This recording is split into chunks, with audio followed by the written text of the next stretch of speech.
Bonjour Claudie Montelier, nous avons Bonjour. grand plaisir à vous accueillir aujourd'hui à l'occasion de la prochaine parution de votre nouveau livre, L'éveil de l'autiste, naissance à la pensée abstraite. Est-ce que vous pouvez nous dire en quelques mots pourquoi un nouveau livre sur l'autisme? Alors donc, je suis psychologue clinicienne et tout au long de mon parcours professionnel, je me suis intéressée particulièrement à l'autisme. Donc, ce livre est le 3e tome D'accord? d'un essai sur l'autisme. Voilà, dont nous avons Voilà. ici les deux illustres prédécesseurs. Exactement. Voilà, le regard du néant, le regard vivant et le tout dernier bébé, l'éveil de l'autiste. Exactement. Voilà. Vous pouvez nous dire en deux mots un petit peu votre démarche? C'est un essai sur l'autisme? Exactement, en 3 volets, voilà. Alors le premier tome, le regard du néant, fait le point sur les prises en charge des autistes. Alors, les prises en charge des autistes sont très particulières. Très souvent, on arrive à débloquer l'enfant, mais on remarque que quelques temps après, il retombe dans les processus qu'il avait avant et il n'y a pas de démarrage psychique. J'explique pourquoi. Pourquoi il y a un échec comme ça. Voilà.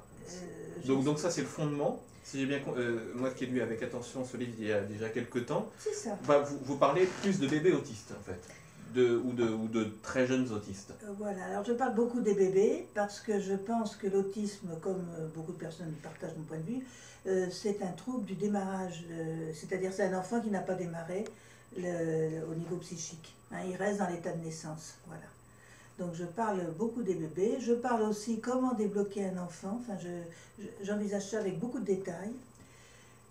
Notamment, voilà, je me souviens d'un certain nombre de conseils pratiques à l'attention des plus petits pour à un moment donné que les personnes puissent rentrer dans le monde, simplement.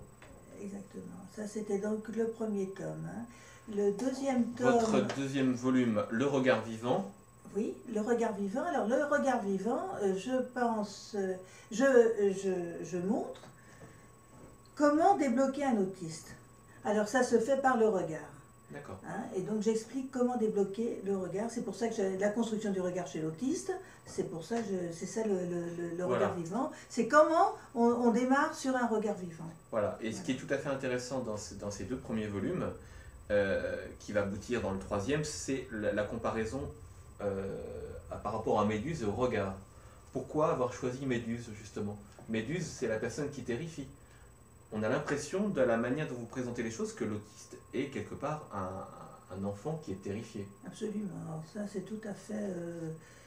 tout à fait. C'est un enfant terrifié, et parce qu'il est terrifié, j'explique d'ailleurs pourquoi dans le premier tome, il évite tout à fait le face-à-face. Hein, voilà, c'est le propre des autistes, j'en ai rencontré quelques fois, c'est d'avoir un regard un petit peu fuyant. Ah, tout à fait, il n'arrive pas à croiser le regard d'autrui, comme le mythe de Méduse le raconte, c'est-à-dire dans le mythe de la Méduse, si on croise son regard, on meurt pétrifié. Voilà. Très bien. Hein, c'est pour ça que le premier tome, j'évoquais ce mythe grec, hein, le mythe de Persée et de la Méduse. Voilà. Donc d'ailleurs, je m'appuie sur ce mythe dans les trois tomes. Voilà. Et nous aboutissons donc, nous commençons à la naissance de l'autiste, entre guillemets, après la construction du regard chez l'autiste, pour aboutir au troisième volet que vous venez de publier, L'éveil de l'autiste, naissance à la pensée abstraite. Tout à fait. Alors donc le regard étant débloqué, hein, la pulsion de vie étant débloquée au niveau du regard, il y a tout à construire.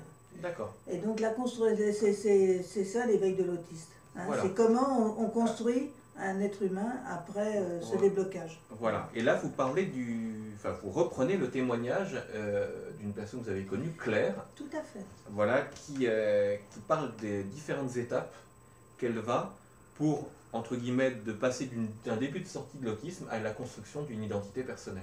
Voilà. Voilà. Est-ce que vous pouvez laisser dire un petit peu qui est Claire? Peut-être elle ne vous a pas autorisé, entre guillemets, à tout dire sur elle, mais en gros, quelle est cette personne dont vous parlez dans c'est donc quelqu'un que j'ai suivi. Hein, oui. Et l'intérêt de ce témoignage, c'est que c'est avec un adulte. C'est une adulte. Donc elle a pu mettre en mots. D'accord, c'est une adulte qui est passée d'un stade autistique Voilà. a l'accès à une certaine forme d'intelligence. Tout à fait, à la naissance de sa propre individualité et de sa pensée. Enfin, je pense que le parcours est tout à fait réussi. Mais donc un enfant n'aurait pas pu décrire son Bien parcours sûr. comme ça, n'aurait pas pu mettre en mots comme elle. Et lorsque Voilà, vous l'intérêt dites de- mettre en mots, on pourrait dire aussi mettre en traits et en dessin, parce que votre livre est truffé d'illustrations de Claire, Voilà. qui sont tout à fait symboliques et qui illustrent d'une manière assez étonnante son parcours. Elle a un certain don artistique, Claire. Oui, oui, tout à fait. Et c'est aussi un des intérêts du livre, c'est de regarder ces beaux dessins qui illustrent son parcours. Voilà. Voilà. Voilà. Et dessins que l'on peut retrouver dans le premier volume, voilà, au tout début de la saga, entre guillemets, de l'autiste. Mais on voit que les dessins évoluent d'une manière étonnante. Et comment expliquez-vous cela? Eh bien, les dessins, c'est des dessins, donc c'est pas une artiste, hein, elle dessinait comme ça, et donc il témoigne de son évolution personnelle. Hein. Voilà, c'est au fur et à mesure de ce parcours qu'elle dessine. Et donc les dessins sont vraiment la preuve vivante de son évolution personnelle. Voilà, c'est ça que je peux dire. Hein. Alors, pour présenter rapidement le parcours de Claire dont vous parlez en détail dans ce livre, vous parlez, ça m'a un petit peu étonné à un moment donné, d'une sorte de parcours mystique. Qu'est-ce que vous entendez par là? Alors c'est la construction de l'autre, hein, au sens lacanien du terme, et au sens mystique du terme, finalement il n'y a pas tellement de différence. Et voilà, c'est ça que je... Parce qu'on a l'impression que Claire a une sorte de recherche mystique, qu'à un moment donné elle croit dialoguer avec Jésus-Christ, qu'elle va à l'église et que de toutes ces rencontres, de cette pensée, de ce dialogue qu'elle a ou qu'elle pense avoir avec Jésus, va en sortir une propre individualité. Alors elle se construit autour de ça, oui tout à fait, elle se construit. Elle se construit. Alors la construction de Claire est mystique parce qu'elle parle du corps. C'est donc un rapport au corps direct. Et bien sûr que les Grecs ne pensaient pas l'humanisation dans les mêmes termes que nous. Et d'ailleurs, à la fin du livre, j'évoque ce problème rapidement, la construction, comment les Grecs pensaient l'humanisation. Mais nous, depuis Jésus-Christ, depuis tous ces siècles qui ont passé, on ne pense pas... on ne pense plus d'ailleurs de nos jours, dans la modernité, on ne pense plus n'importe quel émoi affectif sans un rapport d'historisation sur le corps. Qu'est-ce qui s'est passé? Qu'est-ce qu'on a vécu au niveau du corps? Et donc la mystique correspond tout à fait à cette problématique. Et c'est bien pour ça que c'est ça qui lui arrive. D'accord. C'est effectivement pas comme les Grecs qui étaient dans les idées, là c'est une mystique du corps dont vous parlez, qui permet à un moment donné à Claire de reprendre possession de son corps et de sa pensée. Et absolument, voilà. Très bien. Christian Lançon, merci d'être avec nous. Vous avez lu avec intérêt le troisième volume de la saga de Claudie Montelier, si je vous permettez de parler de saga, parce que c'est très bien écrit, ça se lit comme un roman. Est-ce que vous avez des petites remarques à faire? Est-ce que le livre vous a plu? D'abord, je suis Claudie Montelier depuis son premier ouvrage. Et je dois dire une chose, pour ça que j'ai un peu de scrupule à me montrer devant les internautes, c'est que je n'ai aucun bagage, je n'ai jamais fait la moindre étude, ni de psychanalyse, de psychologie, donc je suis, disons, un lecteur lambda. Et mon premier étonnement, dès que j'ai lu le premier volume, c'est que j'ai été passionné. J'y allais un petit peu à reculons, parce que j'avais déjà tenté, parce que j'ai une famille amie où il y a un cas d'autisme, donc j'avais essayé de m'y intéresser, j'avais été rebuté. Je dois dire, il y avait un jargon psychanalytique par tous les livres qui avaient pu me passer sous les yeux. Et là, dès le début, j'ai été accroché. Alors, je crois que ce qui distingue tout de même ce livre des autres, c'est l'importance donnée au cas concret. On voit très bien que Claudie Montelier, vous n'êtes pas une idéologue, vous n'êtes pas quelqu'un reculé là dans votre cabinet, mais vous allez sur le terrain, vous avez fait pendant toute votre carrière. Tout à fait. Et je dois dire une chose, ce qui me plaît plus particulièrement dans le troisième, c'est que parmi les nombreux témoignages que vous citez, il y avait une jeune fille qui s'appelle Claire, qui m'avait tout de suite intéressé. Et alors là, j'étais aux anges, parce que dans le troisième, ce n'est plus un cas parmi d'autres, c'est la figure centrale. Et vous avez parlé de romans, je dois dire que comme dans les meilleurs romans, ce personnage principal de Claire, ben, j'ai eu l'impression de rencontrer une amie et de faire un bout de chemin avec elle. Et il faut dire une chose aussi qui distingue vos trois livres de tous les autres, c'est qu'il s'agit d'un très bel objet. Parce que, d'abord, le papier est très bon, hein, parce qu'on dit souvent, oh, les intellectuels, on va leur faire un papier un peu jaune. Donc, non seulement le papier est très beau, mais les dessins sont stupéfiants, et tous sont de Claire, je crois, même depuis le premier tome. Et elle a un véritable don artistique. Mais alors, si vous me permettez, je vais m'excuser de prendre un peu votre place. Il y a une question que je voudrais vous poser. Bien que vous, d'abord, c'est d'abord consacré à des cas concrets, mais vous exprimez hein, quelques idées. Oui, tout à fait. Il me semble, d'après vraiment le très peu de connaissances que j'ai, que vous êtes un petit peu, disons, en rébellion par rapport aux théories habituellement défendues. Je crois. Vous faites figure un petit peu d'iconoclaste, je crois. En quoi est-ce que vous vous distinguez de toutes ces théories qui semblent être majoritaires aujourd'hui sur l'autisme? Alors, en ce moment, à l'heure actuelle, les théories majoritaires sont dérivent des méthodes par conditionnement qui viennent des États-Unis. Hein, voilà. Alors ça, en ce moment, c'est vraiment... alors j'explique pourquoi. Effectivement, pour les pauvres parents qui sont complètement désarmés avec un enfant autiste, eh bien le voir faire le singe savant et le voir être plus calme, parce que ça les apaise aussi eux aussi, d'être dans l'humanisation, d'être dans une apparence d'humanisation, ça les cadre, ça leur donne un pseudo-corps, je puis dire.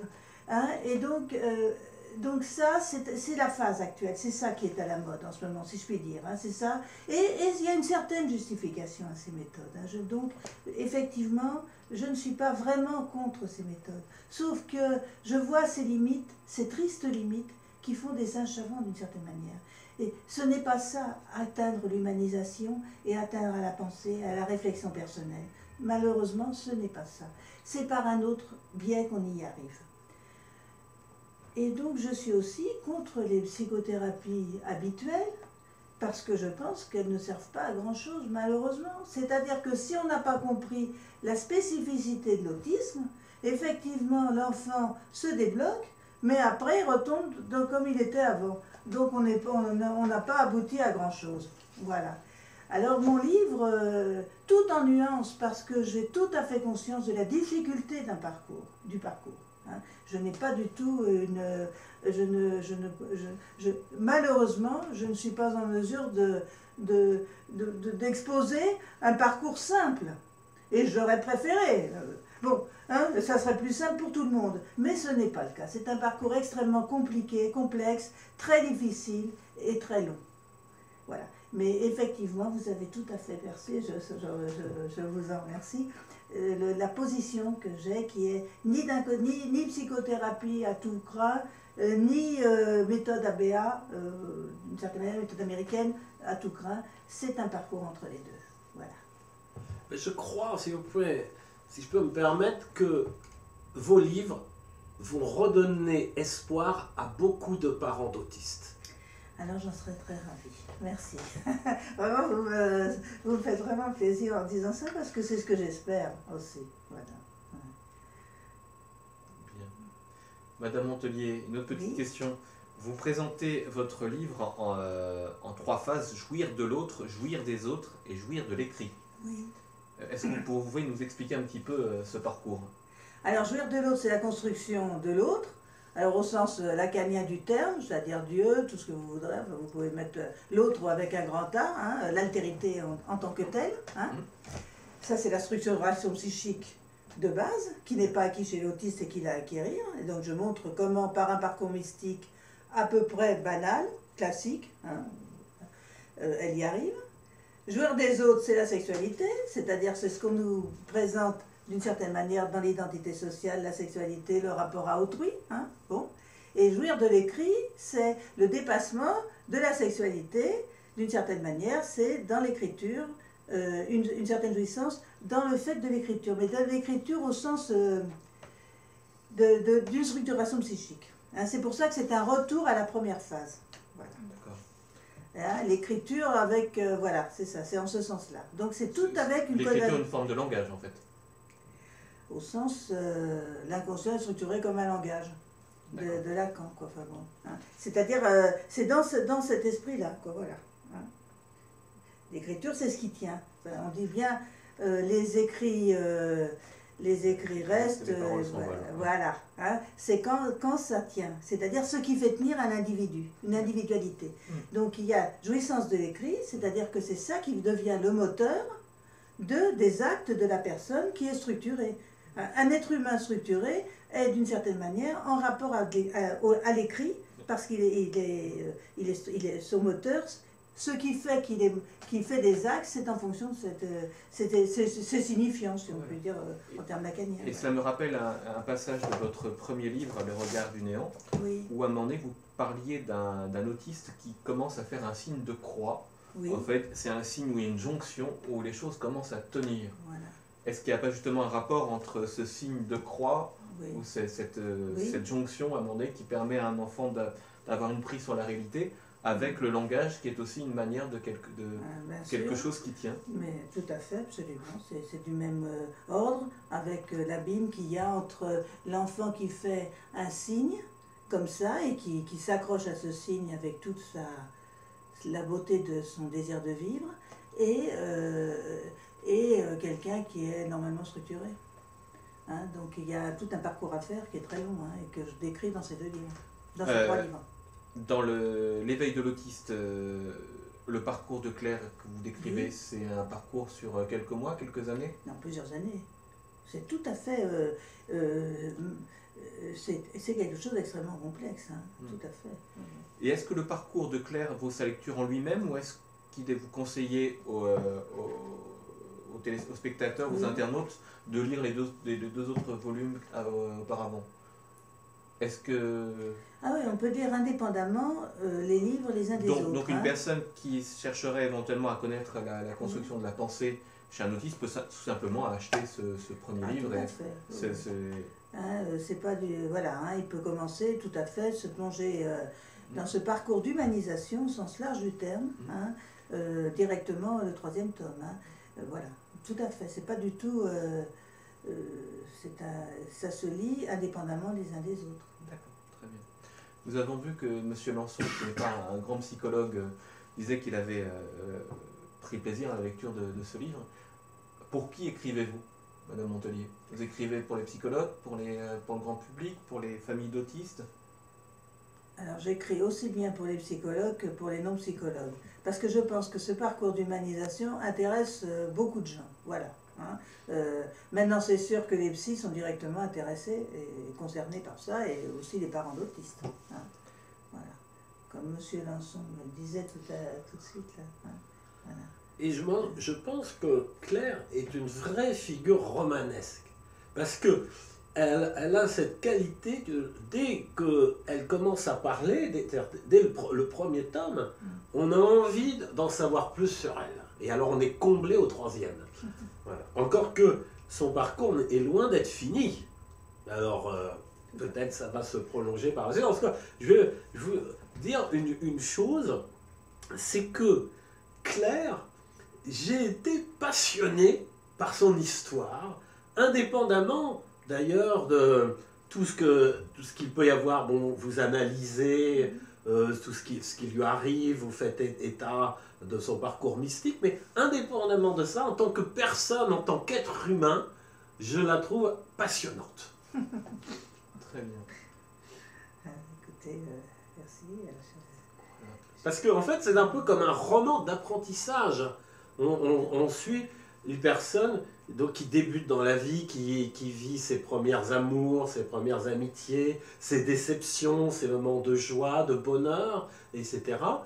Et avec cette circonstance qui rend cela encore plus passionnant, c'est qu'elle a à la base évidemment d'énormes difficultés du fait de son autisme. C'est-à-dire que tout ce qui peut paraître difficile pour simplement une jeune personne comme ça qui commence dans la vie, c'est décuplé en ce qui la concerne. Et ça rend d'autant plus passionnant votre ouvrage. Merci. Très bien. Merci. Donc Claudie Montelier, c'est tout à fait. ouvrage à paraître début 2012, le 5 janvier 2012. Oui. Voilà, Oui. qui sera disponible en librairie, sur le Oui. site internet pour l'autiste. Voilà, le mot de la fin simplement sur combien de temps vous a pris la rédaction de ces différents ouvrages. Ah ben ça fait quand même, le premier est paru en 2006. Et là, voilà, on atteint 2012. Hein, voilà. Très très bien. Merci beaucoup d'être avec nous. Et au revoir aux auditeurs. Merci. À bientôt. Merci. À bientôt.